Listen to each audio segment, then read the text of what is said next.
పైసలు మీకేనా అన్నా. ఎవరినన్నది?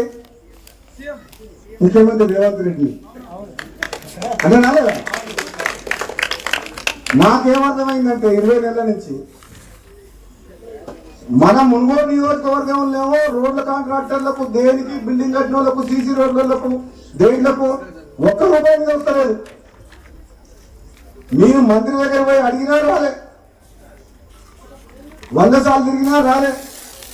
కాంట్రాక్టర్లు ఏమో ఒలిగొండ చౌటుపల్లి రోడ్ చేస్తే ఆయన కాంట్రాక్టర్ టెండర్ అగ్రిమెంట్ ఎన్ని రోజులైంది? మొన్న సంవత్సరం కూడా రాలే.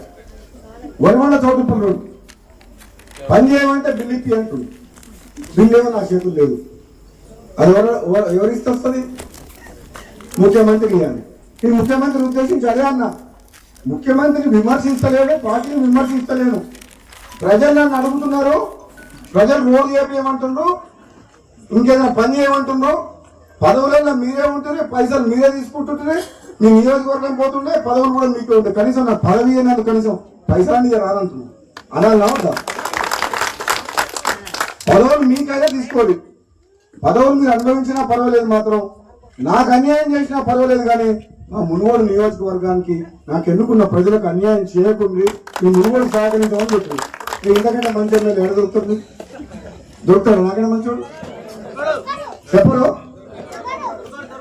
మీకోసము నాకు అన్యాయం అయినా పర్వాలేదు అంటున్నా, కానీ ఈ మునుగోడు నియోజకవర్గ ప్రజలకు ఈ అభివృద్ధికి ఆటంకం కలిగించకుండా నిధులు ఇవ్వమని అడుగుతున్నా. మీరు ఇంత మంచిగా ఎవరుతారమ్మా?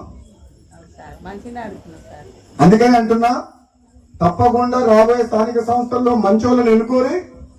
ఎందుకంటే మంచోళ్ళని ఎన్నుకుంటే కొంచెం నేను కొట్లాడుతాను ఉంటాను, లేకపోతే మళ్ళీ ఎక్కడికైనా పోయింది అనుకో, రమ్మంటే వాళ్ళు ఎన్ని పైసలు ఇస్తామని అన్నారు, మళ్ళీ బేరం పెడతారు. మంచోళ్ళని ఎన్నుకోరు. పదవి అనేది అధిష్టానం నిర్ణయం తీసుకుంటుంది.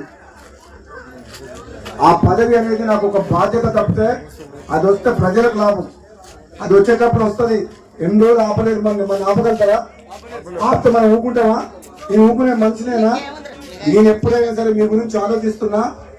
తప్పకుండా రామరెడ్డి గారు ఈ కాలువ ద్వారా ఈ ప్రాంత ప్రజలకు వీలైనంత వరకు గతంలో నేను ఎంపీ ఉన్నప్పుడు కూడా చేయించిన, ఇప్పుడు కూడా నేను ఆలోచన చేస్తున్నా. రెండోది, రోడ్ల విషయంలో కానీ, హైవే విషయంలో కానీ, అండర్ పాస్ విషయంలో కానీ నా మీద బాధ్యత తీసుకుంటున్నా. మీరు నన్ను నమ్మండి. నేను చదువుకున్న వ్యక్తిగా నాకు మొత్తం అవగాహన ఉంది కాబట్టి ఈ ప్రాంతంలో ఉన్న రైతులను కాపాడే బాధ్యత నాది.